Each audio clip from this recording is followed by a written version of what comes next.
اور احمد ندیم قاسمی کے نام اہم ہیں۔ فکشن نگاروں میں کرشن چندر، راجندر سنگھ بیدی، عصمت چغتائی، خواجہ احمد عباس کی خاص اہمیت ہے۔ سعادت حسن منٹو، قرۃ العین حیدر، عزیز احمد اور انتظار حسین کے افسانوی فن کی شناخت اسی دور میں قائم ہوئی، لیکن اپنے رویوں میں یہ ترقی پسند نہیں تھے۔ حلقۂ ارباب ذوق۔ حلقۂ ارباب ذوق 1939 میں حلقۂ ارباب ذوق کا قیام 16 اکتوبر 1939 کو لاہور میں عمل میں آیا۔ پہلے اس کا نام بزم داستان گویا تھا۔ اس کے تحت ادبی نشستیں منعقد ہوتی تھیں، جن میں شعری اور افسانوی ادب پر جدید مغربی تنقیدی تصورات کے تحت بحث کی جاتی تھی۔ اس بزم کے ادبی گروہ میں دن بدن اضافہ ہوتا رہا اور بعد میں اس بزم کا نام حلقۂ ارباب ذوق ہو گیا۔ ترقی پسند تحریک اور حلقۂ ارباب ذوق دونوں تنظیمیں ایک ہی دور میں ادبی منظر نامے پر ظاہر ہوئیں۔ اپنے ادبی نظریات کے اعتبار سے یہ دونوں ایک دوسرے کی ضد ہیں۔ ترقی پسند تحریک ادب برائے زندگی پر زور دیتی ہے، جبکہ حلقۂ ارباب ذوق ادب برائے ادب پر اصرار کرتا ہے۔ حلقے کی بنیاد ڈالنے والوں میں حفیظ ہوشیار پوری، شیر محمد اختر، تابش صدیقی، محمد افضل اور سید نصیر احمد شاہ کے نام اہم ہیں۔ بعد میں میرا جی اور نون میم راشد حلقے میں شامل ہوئے۔ ان دونوں نے مل کر حلقۂ ارباب ذوق کے اغراض و مقاصد طے کرنے میں اہم رول ادا کیا۔ یہ حضرات مغربی ادیبوں کے علاوہ فرائڈ اور یونگ کے نظریات سے متاثر تھے۔ میرا جی نے علامتی زبان پر زور دیا، موضوع کے برخلاف حیت کے تجربے کو اہمیت دی۔ اسی دور میں آزاد نظم کی بنیادیں مستحکم ہوئی اور غیر رسمی زبان کو فروغ ملا۔ میرا جی اور نون میم راشد کے علاوہ جن لوگوں نے حلقۂ ارباب ذوق کے مقاصد عام کرنے میں اہم رول ادا کیا، ان میں قیوم نظر، مختار صدیقی، یوسف ظفر اور ضیاء جالندھری وغیرہ کی خاص اہمیت ہے۔ لاہور کے بعد حلقۂ ارباب ذوق کی دوسری شاخ 1941 میں ضیاء جالندھری کے ایما پر دہلی میں قائم ہوئی، جس کی نشست ہر ہفتے اینگلو عربک کالج میں ہوا کرتی تھی۔ تقسیم ہند کے بعد ملک و بیرون ملک کے کئی شہروں میں اس کی شاخیں قائم ہو گئی اور اس کی تشہیر کے لیے رسالے بھی نکالے گئے۔ حلقے نے شعر و ادب کے جن نئے تصورات کی بنیاد رکھی تھی، ان میں سے بعض تصورات کو نمائندہ ادیبوں نے بھی برقرار رکھا۔ موجودہ ادوار میں بھی کسی حد تک ان کی معنویت قائم ہے۔ جدیدیت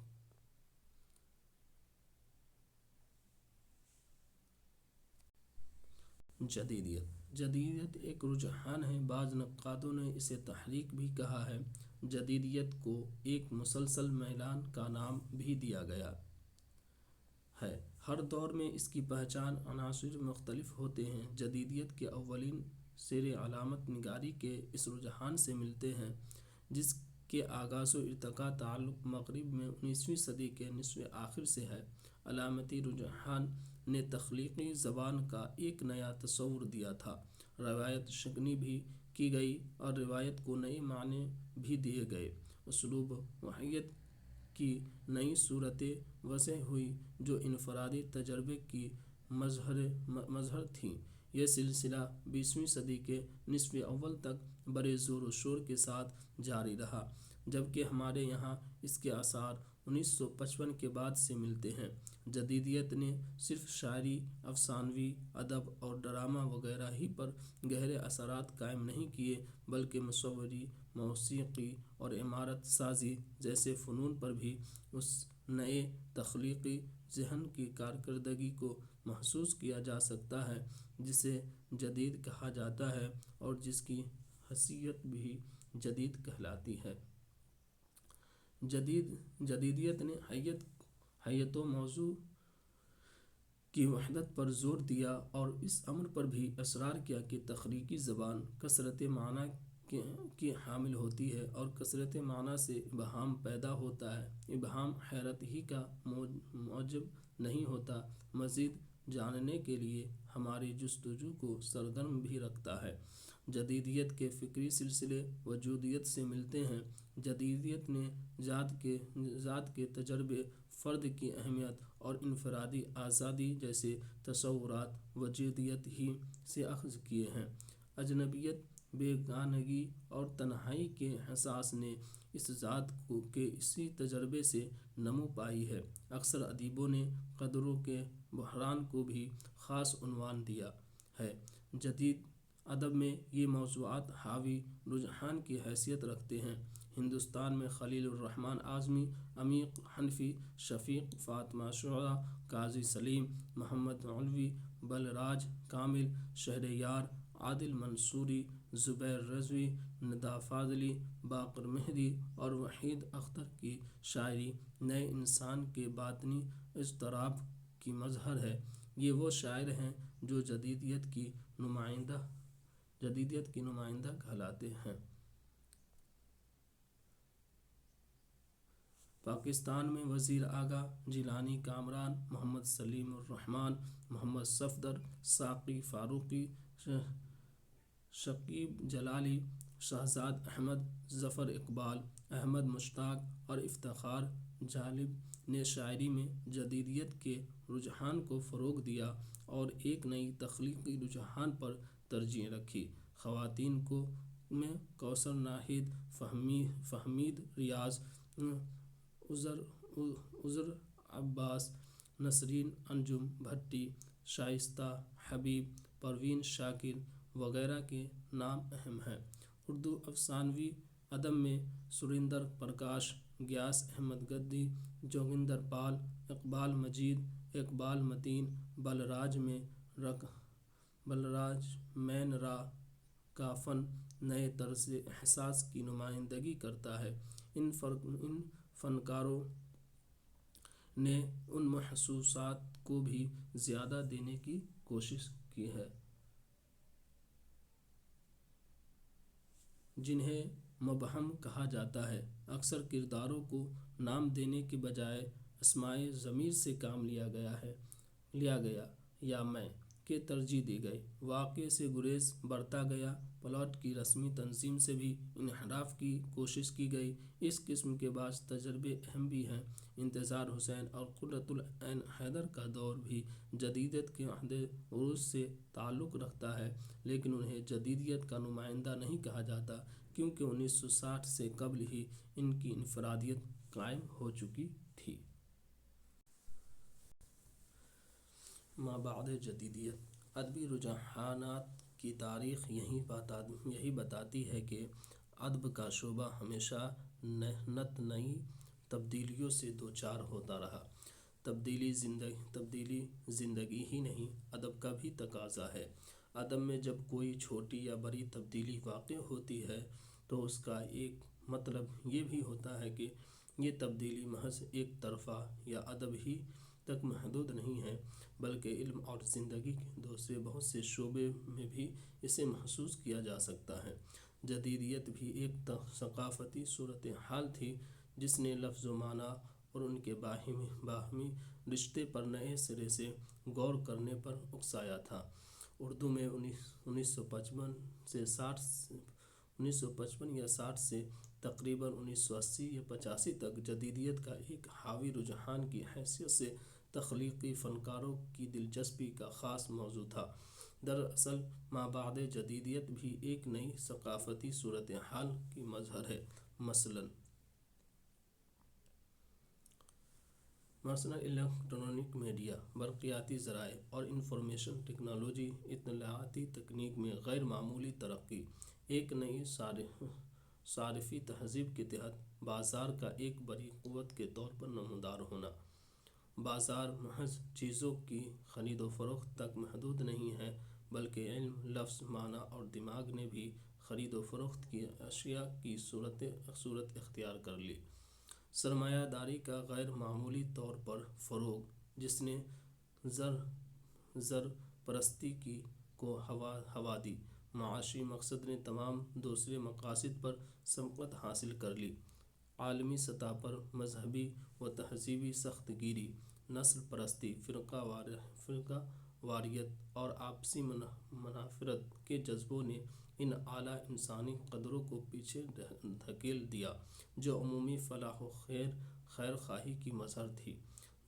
درج بالا صورتحال کے پہلو بپہلو جس ادبی تھیوری کو مابعد جدیدیت کہا جاتا ہے اور اس کا اثرات جن امور پر ہے انہیں اس صورت میں ترتیب دیا جا سکتا ہے۔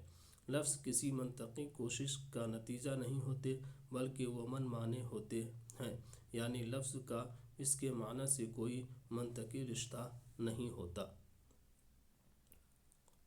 لفظ کے معنی بھی مستقل نہیں ہوتے، ان کا کوئی مرکز نہیں ہوتا، یعنی لفظ کے معنی گھڑی کے پنڈولم کی طرح ڈولتے رہتے ہیں۔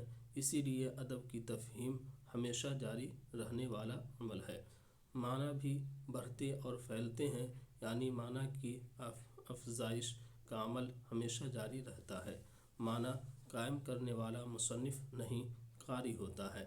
معنی ہی نہیں، ہر شے، ہر نظریہ، ہر حقیقت مرکز گریز ہے۔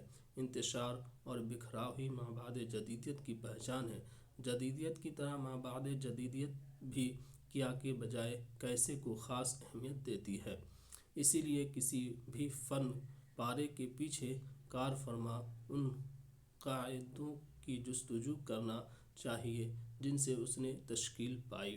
مابعد جدیدیت استناد اور روایتی قوانین و معیار کو حتمی قرار نہیں دیتی، وہ ہر اس قدر صداقت، اصول، قانون اور روایت کو سوال زد کرتی ہے جسے عمومی کسوٹی کے نام سے یاد کیا جاتا ہے۔ کوئی تخلیق یا کوئی بھی متن معصوم اور بے میل نہیں ہوتا۔ دوسرے بہت سے متون کا وہ زائدہ ہوتا ہے۔ مابعد جدیدیت تھیوری اس کو بین المتونیت سے تعبیر کرتی ہے۔ زبان شفاف میڈیم نہیں ہے، اسی لیے ادبی تفہیمات و تعبیرات میں اختلاف کی گنجائش قائم رہتی ہے۔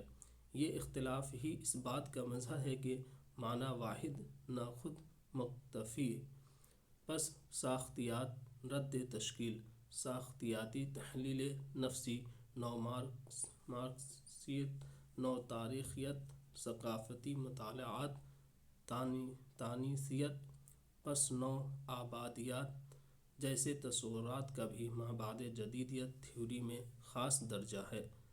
اردو میں جن نقادوں نے خاص اہمیت کے ساتھ اس تھیوری کو اپنی تنقید کا سرگرم موضوع بنایا، ان میں گوپی چند نارنگ، وزیر اعلیٰ فہیم اعظمی، قمر جمیل، جمیل علی بادیونی، وہاب اشرفی اور قاضی افضال حسین کی تحریر خاص نقط رکھتی ہے۔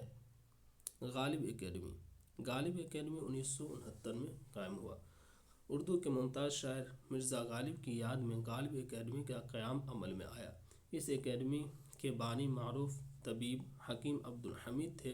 علم و ادب سے دلی شغف اور غالب سے تعلق خاص نے انہیں غالب صدی کے موقع پر اس ادارے کے قیام پر آمادہ کیا۔ غالب اکیڈمی غالب سوسائٹی کے زیر اہتمام کام کرتی ہے، جس کی عمارت اور دفتر بستی حضرت نظام الدین نئی دہلی میں واقع ہے۔ غالب اکیڈمی کی عمارت غالب کے مزار کے قریب ہے۔ اس اکیڈمی کے زیر اہتمام غالب میوزیم، لائبریری اور آرٹ گیلری، تحقیقی گوشہ، اشاعتی شعبہ، بک سینٹر اور سیل کاؤنٹر کے علاوہ ایک آڈیٹوریم بھی ہے۔ اس ادارے کے زیر اہتمام غالب اور ان کے عہد معاصرین پر بے شمار کتابوں کے علاوہ بڑی تعداد میں اردو زبان و ادب سے متعلق کتابیں منظر عام پر آ چکی ہیں۔ ایک رسالہ غالب بھی اس ادارے کی جانب سے شائع کیا جاتا ہے۔ غالب اکیڈمی ادبی و ثقافتی سرگرمیوں کے ایک اہم مرکز کے طور پر قومی سطح پر اپنی اہمیت رکھتی ہے۔ غالب انسٹی ٹیوٹ 1971 میں قائم ہوا 1969 میں غالب صدی تقریبات کے موقع پر سابق وزیر اعظم اندرا گاندھی اور فخر الدین علی احمد کی سربراہی میں غالب میموریل کمیٹی تشکیل دی گئی تھی، جس کی کوششوں سے 1971 میں غالب کی یاد میں ایک اہم ادارہ غالب انسٹی ٹیوٹ کا قیام عمل میں آیا۔ اس ادارے کی عمارت اور دفتر ماتا سندھری لین، نئی دہلی میں واقع ہے۔ غالب انسٹی ٹیوٹ غالب اور معاصرین غالب کے علاوہ اردو کی ممتاز شخصیتوں اور دیگر موضوعات پر کتابیں شائع کرتا ہے۔ اس ادارے کے ذریعے اردو زبان و ادب سے متعلق مختلف موضوعات و مسائل پر سیمینار اور مذاکروں کا انعقاد بھی کیا جاتا ہے۔ ان میں غالب پر منعقد کیا جانے والا سالانہ بین الاقوامی سیمینار خاص اہمیت کا حامل ہے۔ اس سیمینار میں ملک اور بیرون ملک کے کئی بلند پایہ نقاد اور اسکالرز شرکت کرتے ہیں۔ اس ادارے کے زیر اہتمام ایک 6 ماہی رسالہ غالب نامہ بھی شائع کیا جاتا ہے۔ ادارے کی عمارت میں سیمینار ہال، لائبریری اور غالب میوزیم کے علاوہ ایوان غالب کے نام سے ایک بڑا آڈیٹوریم بھی ہے، جس میں مختلف مواقع پر ادبی و ثقافتی پروگراموں کا انعقاد کیا جاتا ہے۔ غالب انسٹی ٹیوٹ کا شمار ملک کے اہم اردو اداروں میں ہوتا ہے۔ قومی کونسل برائے فروغ اردو زبان، نئی دہلی، 1996 میں قائم ہوا۔ قومی کونسل برائے فروغ اردو زبان کا قیام 1946 میں عمل میں آیا۔ اس ادارے کی حیثیت اردو زبان کے فروغ کے لیے قومی نوڈل ایجنسی کی ہے۔ اس سے قبل اس کا نام ترقی اردو بیورو تھا، جسے اردو زبان کے فروغ کے لیے مرکزی وزارت تعلیم و ثقافت نے قائم کیا تھا۔ قومی اردو کونسل برائے فروغ اردو زبان ایک خود مختار ادارہ ہے، لیکن اس کا انتظام و انصرام مرکزی حکومت کی وزارت فروغ انسانی وسائل کے ذمہ ہے۔ قومی اردو کونسل برائے فروغ اردو زبان کا موجودہ دفتر فروغ اردو بھون، جسولہ وہار، نئی دہلی میں واقع ہے۔ اس ادارے کے تحت اردو زبان و ادب کے فروغ سے متعلق مختلف سطحوں پر اقدامات کیے جاتے رہے ہیں۔ مختلف اسکیموں کے تحت بڑی تعداد میں ادبی، لسانی، تاریخی، تکنیکی اور دیگر موضوعات پر کتابیں شائع کرنے کے علاوہ مصنفین کی جانب سے کتابوں کی اشاعت، مالی تعاون، کتابوں کی خریداری، یونیورسٹیوں اور کالجوں اور دیگر اداروں کو سیمیناروں اور مذاکروں کے انعقاد کے لیے مالی امداد دینے جیسے اقدامات اس ادارے کے دائرہ کار میں شامل ہیں۔ کونسل کے ذریعے ملک کے مختلف حصوں میں غیر سرکاری تنظیموں کے اشتراک سے کمپیوٹر سینٹرز بھی چلائے جاتے ہیں۔ ادارے کے زیر اہتمام فکر و تحقیق اور اردو دنیا کے نام سے دو رسالے بھی شائع ہوتے ہیں۔ کونسل بچوں کی ادب میں ترقی کے لیے ایک رسالہ بچوں کی دنیا کے نام سے شائع کرتی ہے۔ اس طرح ایک قومی ادارے کی حیثیت سے کونسل اردو زبان و ادب کے فروغ میں اہم کردار ادا کر رہا ہے۔ مندرجہ بالا اداروں کے علاوہ ملک میں بہت سے ایسے سرکاری و غیر سرکاری ادارے قائم ہیں جو اردو زبان و ادب کی ترویج و اشاعت کے لیے کوشاں ہیں۔ ایسے اداروں میں NCERT Delhi, Sahitya academy Delhi, national book trust Delhi, Urdu academy Delhi, Fakhruddin Ali Ahmed memorial committee Lucknow کے علاوہ مختلف ریاستی سرکاروں کے ذریعے قائم کردہ اردو اکیڈمیاں ہیں جو اردو کے فروغ سے متعلق مختلف قسم کے اقدامات کر رہی ہیں۔ ان اکیڈمیوں میں خاص طور سے اتر پردیش اردو اکیڈمی، بہار اردو اکیڈمی، مغربی Bengal Urdu academy, Haryana Urdu academy, Andhra Pradesh Urdu academy, Karnataka Urdu academy, Madhya Pradesh Urdu academy, Maharashtra Urdu academy, Gujarat Urdu academy قابل ذکر ہیں۔ تو آج ہم لوگ نے 22 باب ریڈنگ مکمل کر چکے ہیں۔ پھر اگلا باب اگلی کلاس میں شروع کریں گے. چلیے بہت بہت شکریہ. السلام علیکم ورحمۃ